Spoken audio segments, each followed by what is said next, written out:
It's gone.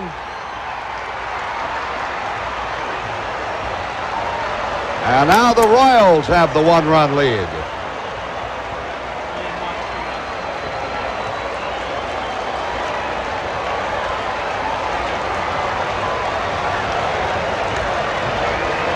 George Brett has just homered, and Billy Martin and the Yankees want the bat. Look at Martin. Well, what they're talking about, Frank, is that he's got too much pine tar, and you've got to have a certain amount of distance from the trademark of the bat and the pine tar. And Nettles is leaving the field as if the game is over. No, he's just coming in. I'm not sure. They might have a legitimate gripe. And the umpires are going to get together. George Brett looking around and wanting to know what's going on, and the umpires are going to get together and talk about this thing. Well, Billy Martin bounced right out of the dugout. I've seen it called before, Frank. You are not allowed to have a substance of any kind above the trademark, and I can't tell from here because everybody's huddled around the bat. I cannot tell from here if it's up too far. And now they're feeling it. See, as if there's some sticky stuff around there. That's Nick Bremigan with the bat. This is going to be an interesting call. Well, Brett isn't sure whether he has a home run yet or not. Now the umpires are going to walk away and talk about this and go over the rules and examine the bat. See where the pine tar, see the label, the trademark is? Yeah. See the brown substance there? It does look like it's that's pine tar. It looks like it is. Now you are not allowed to have that pine tar up that far on the bat. Billy Martin walking around waiting for the, which might be an important decision. First time in a long time I've seen the umpires huddle this long and have a meeting over it. Well, we're going to see what's going to happen. They're going to... Now that is the plate umpire, Tim McClellan, with the bat in his hand.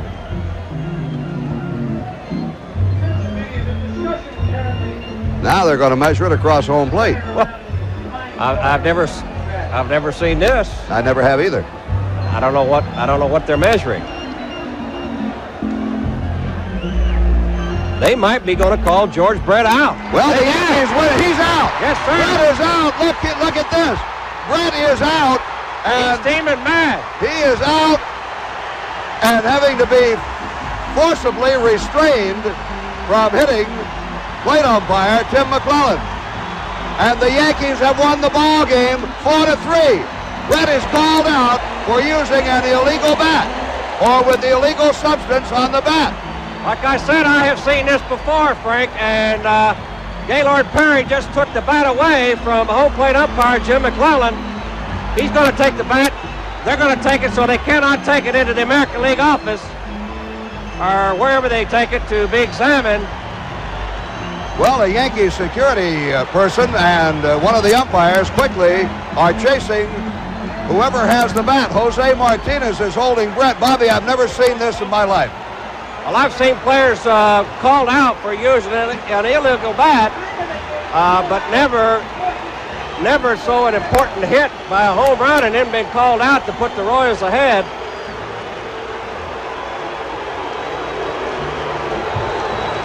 George Brett was fighting mad, and whether he has a cause to be mad or not, I don't have any idea.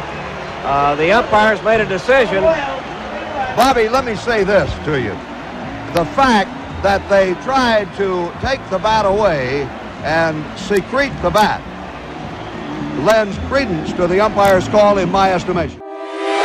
They were two of the most accomplished pitchers of the decade, and at the 1984 All-Star Game, Fernando Valenzuela and Dwight Gooden paired up in a display of power and precision, striking out the side in consecutive innings in San Francisco. Strike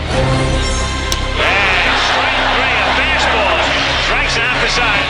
50 years after Carl Hubbell's unforgettable string of strikeouts at the Polo Grounds, Fernando and Dr. K offered an updated version.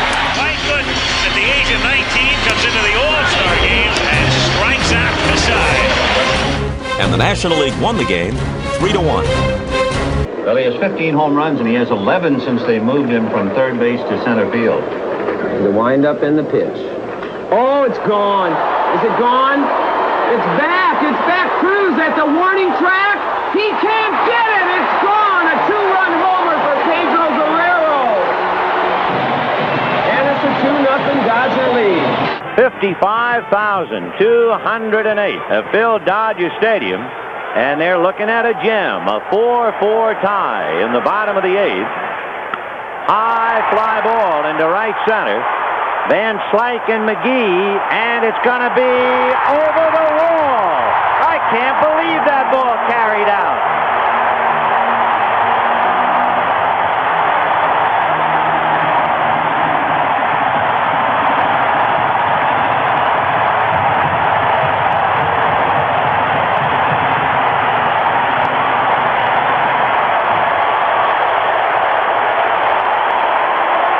Both Van Slyke and McGee went back as if they had to play all the way.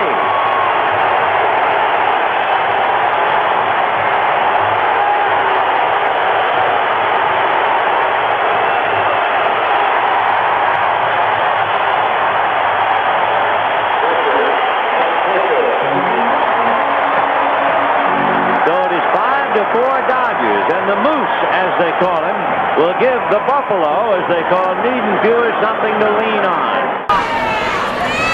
Jimmy Jones. That's out into center, and Gonzalez is there.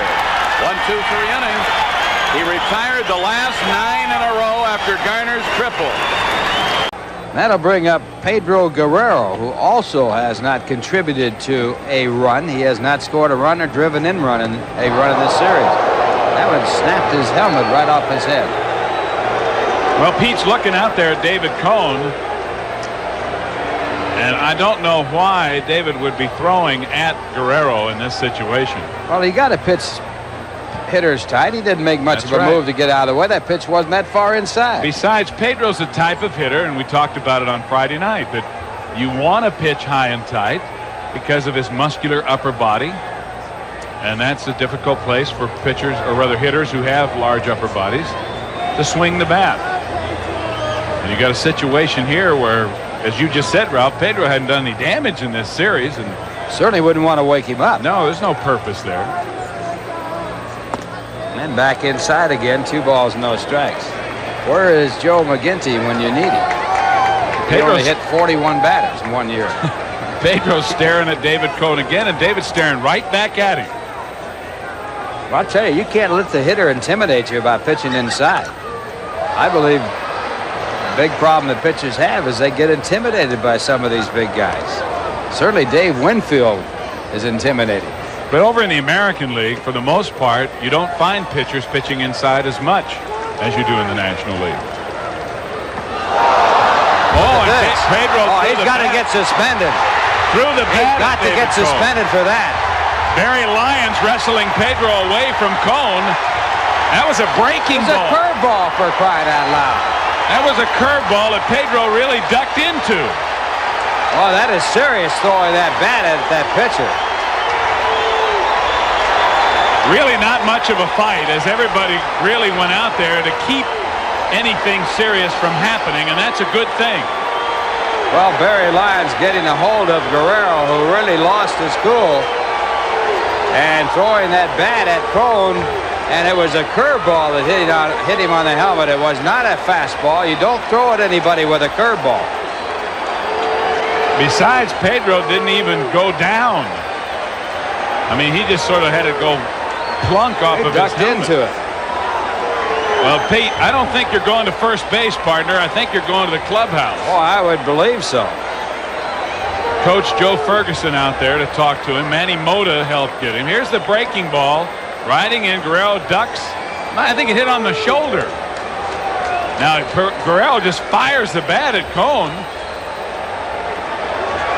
Remember, the first 2 fastballs were high and tight, glanced off his shoulder, maybe caught a piece of his helmet, and he felt he was being thrown at, and he just fired it out there. And Barry Lyons tackling him.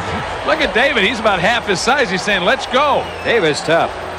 Well, I don't believe he's that tough. That Guerrero's really big. Well, there was an incident that happened here in Los Angeles when Juan Marichal took a bat and hit Johnny Roseboro over the head with it, and he was suspended for some time as a result of that. Roseboro, in throwing the ball back, I believe it was Sandy Koufax pitching, came close to Marichal, but you always do when you have a batter up there and you're throwing back to the pitcher, and Marichal took the bat and hit Johnny Roseboro on the body with it. I believe he got part of his batting helmet. And they're still restraining Guerrero. Tommy Lasorda arguing with home plate umpire John Kibler, who's also the crew chief. And you could see, Tim McCarver pointed out, you could see David Cone saying it was a curveball. It certainly was all of that. Well, it wasn't really the curveball hitting him that caused the problem. It was the two fastballs, the first two pitches, that Guerrero felt were too tight, that he stood and stared at Cone, and it led up to that. Then the breaking ball hitting him on the shoulder set everything off. But you can't throw a bat like that and remain in the ball game. And I'd have to think that Pedro, once this incident is reviewed, is going to miss a lot more than the rest of this ball game. Well, he's out of the game. The breaking ball coming in, and Guerrero just ducked into it, and now he fires the bat. And Cone gesturing to him, saying, "Come on," and here comes Pete. Now he fires the bat. Now watch, it takes him a while. Now he's going to take his helmet off here. Now Barry Lyons sees him go and tries to grab him. Now look at Pedro. He sort of slows up here, and that gives Barry Lyons a chance. And here's Cone saying it was a curveball. Now the bullpens had emptied, the dugouts had emptied. Mike Marshall out there quickly to restrain Guerrero. And Lasorda still saying you got to get Cone out of the game for throwing at Guerrero. That's, I'm sure Tommy's argument is that if Guerrero's out of there, David Cone's got to be out of there. But so far, Cone has not been ejected. Well, Tommy may get ejected here. Tommy argued that Dwight Gooden should have been tossed out of the game for hitting Griffin yesterday.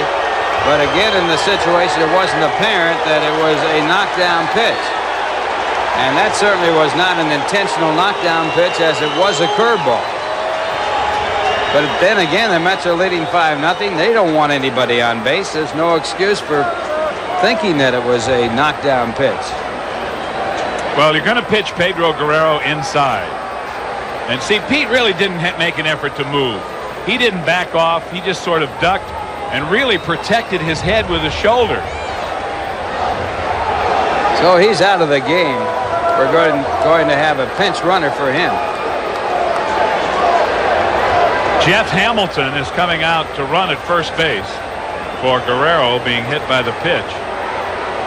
And it'll probably be tomorrow before we know of any action that's going to be taken against Pedro for firing that bat at David Cone.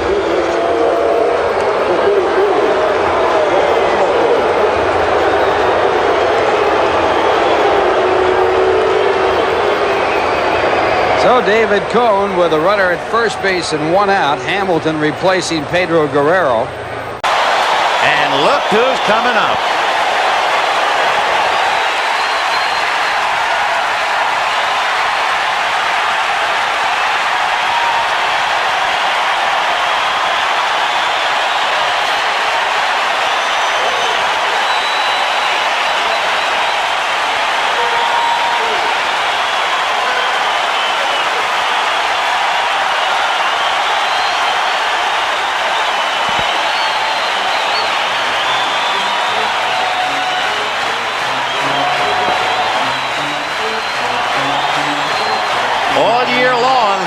To him to light the fire, and all year long he answered the demands until he was physically unable to start tonight with two bad legs, the bad left hamstring and the swollen right knee. And with two out, you talk about a roll of the dice. This is it. If he hits the ball on the ground, I would imagine he would be running 50% to first base. So the Dodgers trying to catch lightning right now.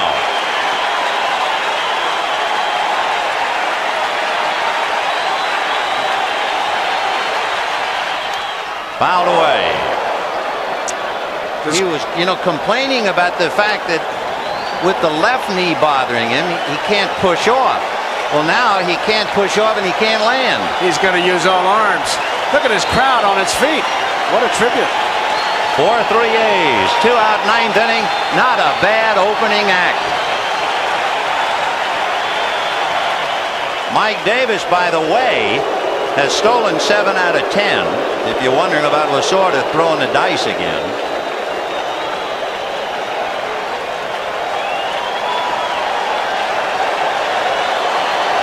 Oh, and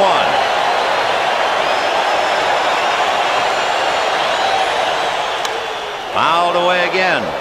And he's staying on an outside corner. He's not going to give him a ball to pull. With Davis, he just missed. But here's 2 quick strikes, both fastballs that kind of tail away at the outside part. Hasse is not even flirted with the inside part of that plate.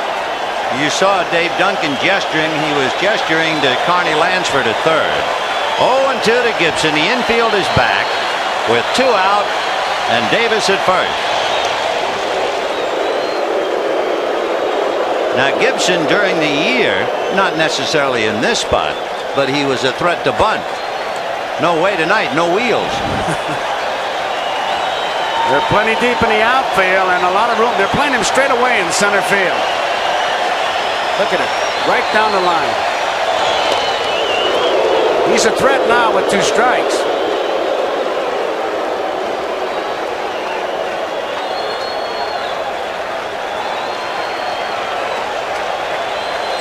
No balls, 2 strikes, 2 out.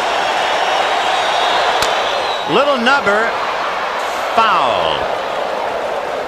And it had to be an effort to run that far. Gibson was so banged up, he was not introduced. He did not come out onto the field before the game. You can really see the limp. He's not driving that ball. It was by him. Let's see, he's really he almost has to talk to his legs and say, hey, let's go, we got to get out of here. It's one thing to favor one leg, but you can't favor 2. No way, and that's what he's trying to do. He really is. 0-2 to Gibson.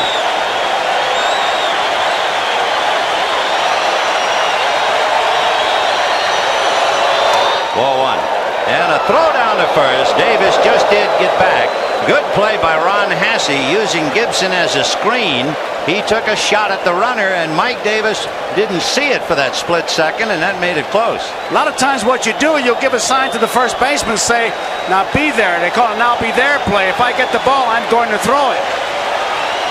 14 fastballs in a row. That's all he's been throwing. There goes Davis, and it's fouled away.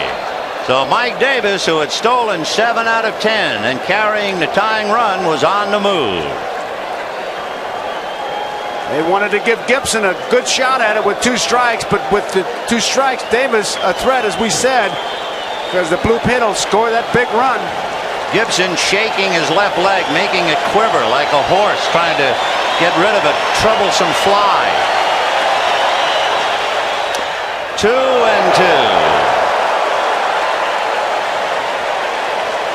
Mike Scioscia can only sit now and sweat it out.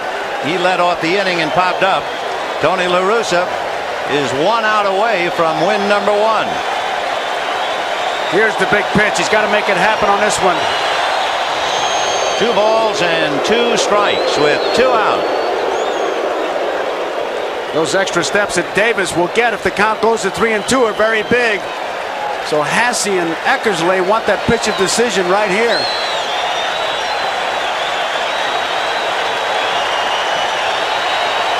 There he goes, way outside. He's stolen it. Hasse started to throw and kind of bumped Gibson, but it was way too late. Davis was way down there, almost as if he could have walked in. Not a bad pitch to handle for Hasse outside. Now watch when he starts to throw. Look at Gibson.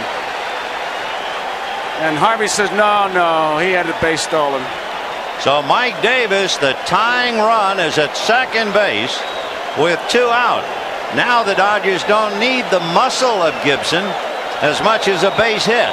And on deck is the leadoff man, Steve Sachs. 3-2.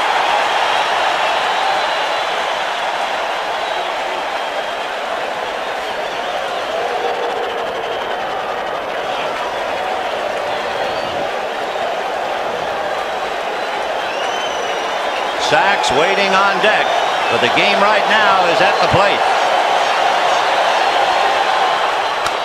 High fly ball into right field. She is gone.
In a year that has been so improbable, the impossible has happened.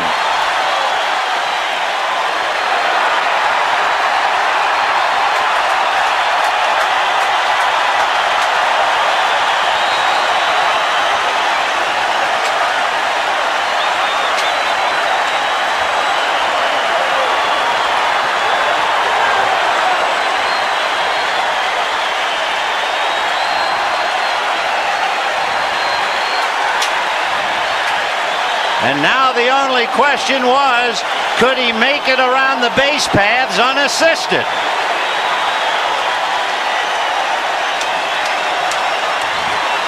I'll tell you, there are those who say that it's what happens after the base on balls, but it's the base on balls that makes it so bad. A home run would have tied it, but the walk gives him the win. And Eckersley, who doesn't walk that many, really gets burned here. Watch Lasorda.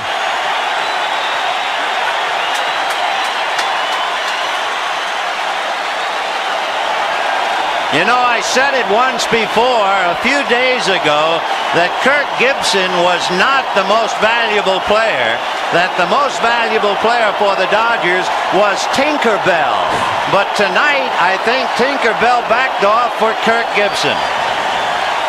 And look at Eckersley, shocked to his toes.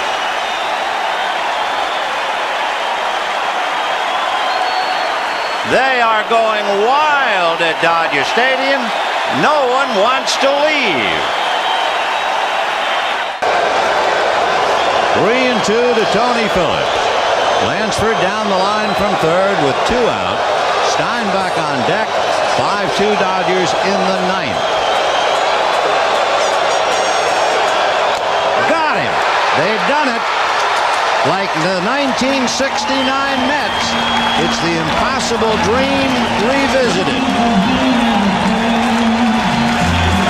A fastball, 9 strikeouts for Hershiser. He gives up a total of 4 hits, and look at the mob. It looked like he was going to be replaced, but he hung in there. Bulldog is quite a name. And meanwhile, Jose Canseco quietly goes back to the dressing room. The biggest single gun for the Oakland Athletics, thoroughly muffled in the series.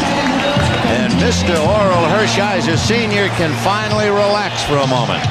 The A's, a great hitting ball club, hit 177 in the series and scored a total of 11 runs in 5 games. Never would have believed it unless you saw it. You'd have to attribute it to pretty good pitching. Very good pitching.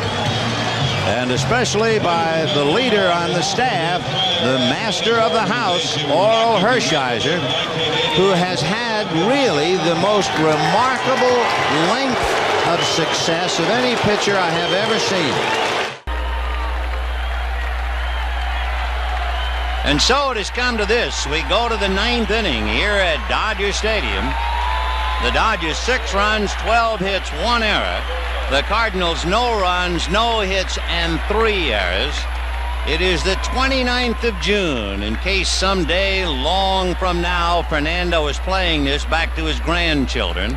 And Vince Coleman will start it off. Coleman has grounded to short and struck out twice. Pass ball away, ball one. For Fernando, it began with the Dodgers in 1980. This is game number 314 for him in his career. And he's had some glorious moments, but none brighter than right now in a screwball high, ball two. He has a paid crowd of 38,583, over 39,000 in the house, and they are here. They are riveted in their seats. Fernando into his windup, and the 2-0 pitch is in there for a strike. Anytime a pitch is taken at the plate, you could almost neglect to call ball or strike because this crowd would let you know. In 8 innings, Fernando made 107 pitches, so he should have quite a bit of ammunition left. The 2-1 pitch to Coleman, line foul, outside of third and down the line. And the crowd oohs and ahs, the severity of the blow, and also thinking about how close it might have been to breaking the spell. Coleman, talking about a spell being broken, is hitting .300. He has a 10-game hitting streak of his own on the line. The crowd trying to will Fernando to get an out, and the 2-2 pitch is strike 3 called. Outside corner as Coleman ran up as if to bunt, and he and Jerry Lane, the plate umpire, are nose to nose. But Coleman has struck out 3 times, and more importantly, Fernando has only 2 outs to go.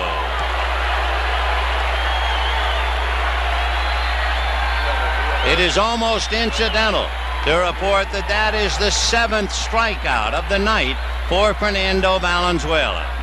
And now Willie McGee, who has hit Fernando hard in the past, tonight struck out, lined out, and grounded out. Takes a look at a pitch low, ball one. A lot of pressure on a lot of people, including Mike Sharperson, who just came into the game, remember, as a pinch hitter in the bottom of the 8th. And cold, if you could be cold on a night like tonight in Los Angeles, he is asked to play third base 90 feet away from the hitters with a no-hitter in the balance. There is pressure in the press box. Joe Ferguson trying to deploy the Dodger defensive alignment to perfection. Fernando's 1-0 pitch to McGee outside. In looking at the Dodgers, Eddie Murray wide, but even with the bag at first. Sharperson close and even with the bag at third. The outfield shaded to left. Javier slightly into left center. Brooks giving McGee most of right field, and Gonzalez straight away in left. Fernando reading his buddy signs, Mike Scioscia, and the 2-0 Scroogey is high, ball 3. For the record, the men behind him, Eddie Murray, Juan Samuel, Alfredo Griffin, and Mike Sharperson, Jose Gonzalez, Stan Javier, and Hubie Brooks. Fernando back 3-0, and he is inside, ball 4. So now, when he needs everything he has, he will have to pitch out of a stretch with Guerrero and Zeal coming up. There's almost some poetry in the moment to realize the former Dodger, the good friend of Fernando as a teammate, and it is Pedro Guerrero hitting .294 with the opportunity now to break up the no-hitter. Guerrero hit a looping fly ball to shallow left, dropped by Gibson for an error, fly to center and walked after that. And there goes McGee, and the pitch is hit foul outside of third and down the line, 0-1.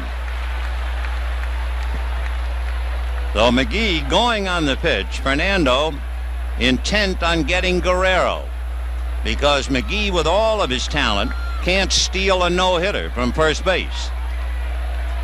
McGee has stolen 21 out of 25, with the Cardinals down 6-0. It's not that McGee wants to steal, but the Dodgers don't want to hold him on. Murray is well off the bag, and so McGee figures, if you're going to give it to me, we'll get it and take it. The strike 1 pitch to Pedro Guerrero. Swung on and missed. And the crowd now with more emotion following every pitch. There was a short chant, Pedro, Pedro, as they did in Boston in the '86 World Series to try and taunt Strawberry. And now they're doing it to Guerrero, hoping to distract him, hoping to upset him, hoping perhaps to make him try too hard. Fernando ready, and the strike 2 pitch is hit back to the box, dribbling to second. Samuel on the bag, throws to first, double play. Fernando Valenzuela has pitched a no-hitter at 10:17 in the evening of June the 29th, 1990. If you have a sombrero, throw it to the sky.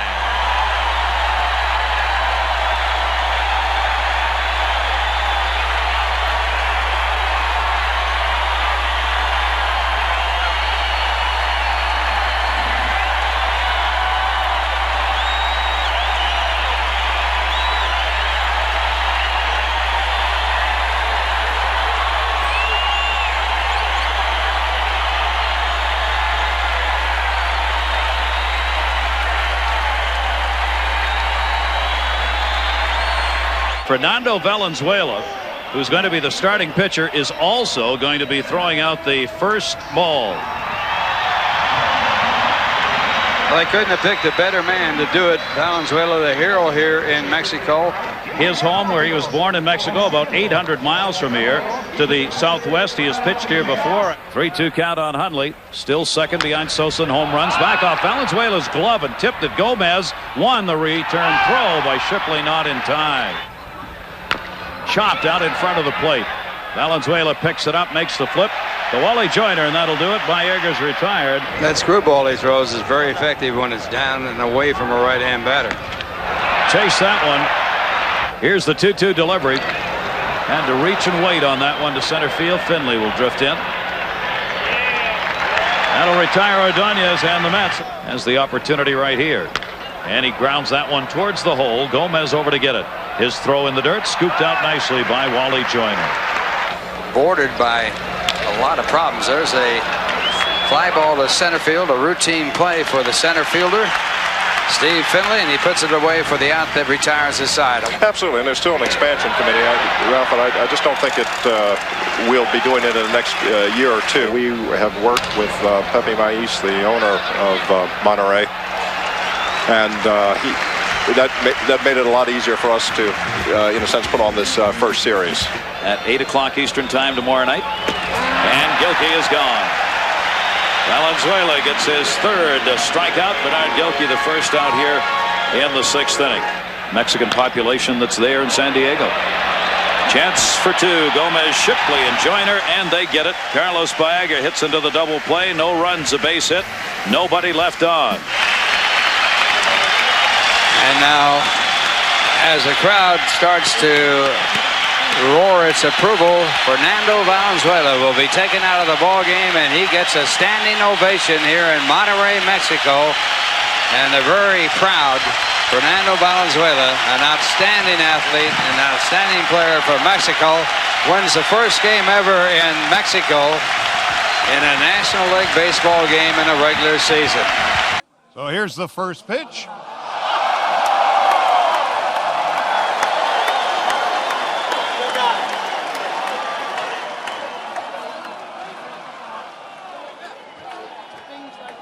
Line drive right back Fernando. Wow. Now here's Chris Chambliss. Members of the famed Dodgers infield, who played together from 1973 to 1981, recently reunited for a game against former Yankees players and reminisced about their past. We haven't talked about any of the games parts yet. It's always about, what are you doing, where you're living, and stuff like that. How you feel, you get to a certain point. My biggest issue this year, like the rest of them, is what parts of Medicare am I going to sign up for? So that's the stage we're at. What was it like playing together for all those years?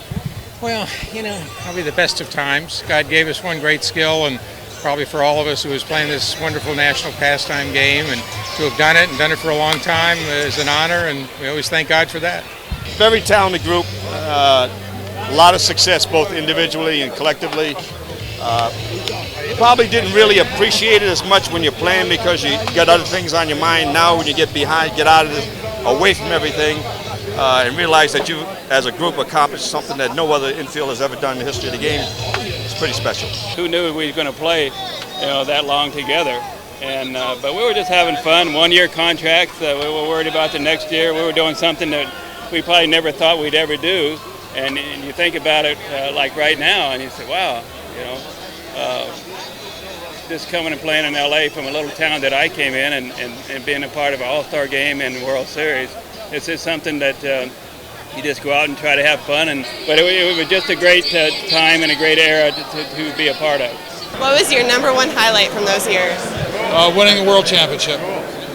My greatest memory was the very first time I ran out of that dugout to second base. Everything else was a plus, but that was something special to me.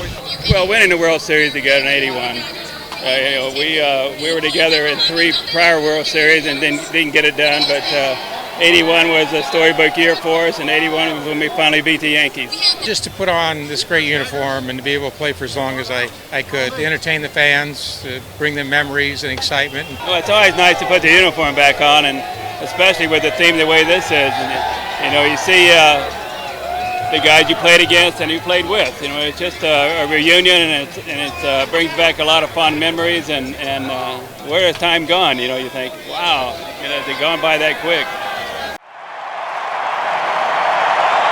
Oh, wow.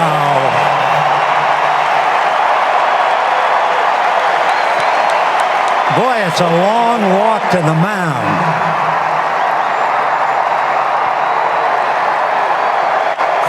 You know what I'm thinking right now? Somewhere up in heaven, Duke Snider, Jackie Robinson, Roy Campanella, and Gil Hodges are laughing their heads off.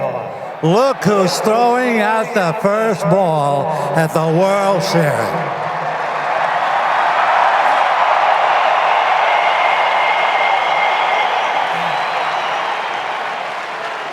All right, Scully, you're in front of this big crowd. There's a lot of pressure. You've been practicing for a week. Don't mess up. Oh, I need a catcher. No, a catcher. I don't need a Scully. I need a catcher. Is there a catcher anywhere around here? Oh, Steve Yeager.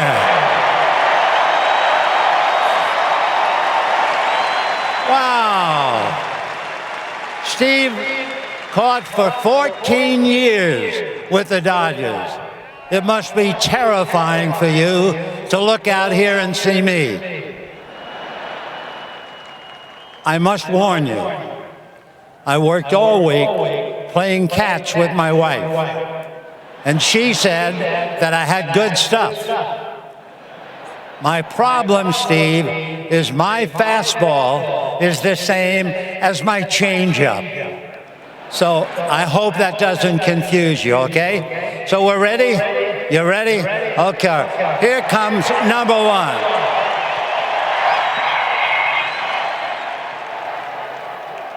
Oh, wait a minute. Oh, my gosh. I think I hurt my rotator cuff. I can't do it. I apologize. I'm really sorry. But like all the managers in this game, I'm going to have to go to the bullpen.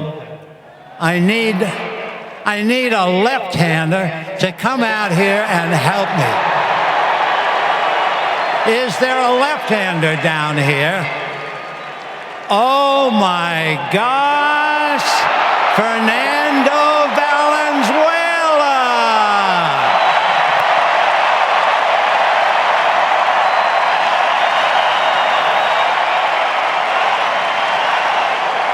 Can you imagine?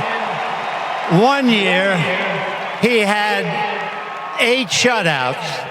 Another year when he won 21 games, he had 20 complete games. 20. I feel like I'm almost defiling the mound. I'm going to get out of the way. Fernando, see if you can get one over for me.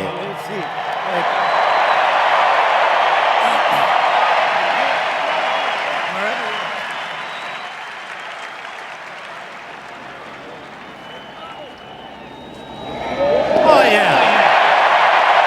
Oh, yeah. Thank you. Thank you. So, okay, I'm off the hook. Now, before I leave, and you're probably in a hurry to get me out of here, and I'm all for it. But there is one thing you and I always did every day before every game. So I'm going to ask you to do it on 3 so they can hear it all the way to Houston. All right. 1, 2, 3. It's time.